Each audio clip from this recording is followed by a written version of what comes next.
ఇంత మంచులో ఇంత ఆనందంగా పిల్లలందరూ చక్కగా యోగా కార్యక్రమానికి వస్తున్నారు. ఈ చైతన్యం ఎందుకంటే, ఈ వీడియోలు పెట్టడం ఎందుకంటే, ఇవన్నీ పెట్టడం ఎందుకంటే మీరు కూడా చైతన్యం అవుతారు. బయట ప్రజలు చూడండి, సారాయి కొట్ల దగ్గర, టీ కొట్ల దగ్గర ఉన్నంతమంది జనం యోగా సెంటర్స్లో ఉన్నట్లు.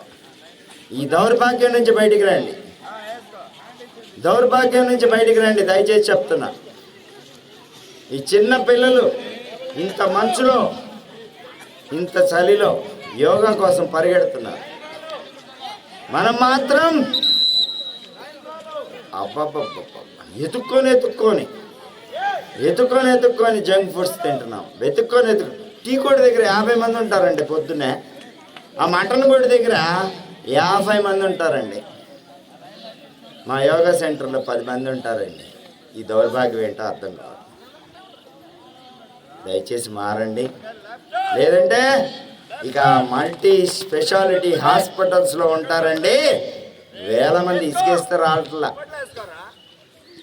వీళ్ళందరూ పోయేది ఆడికి బతుకుతుంది. 1 గంట మీకోసం మీరు యోగా చేసుకోండి.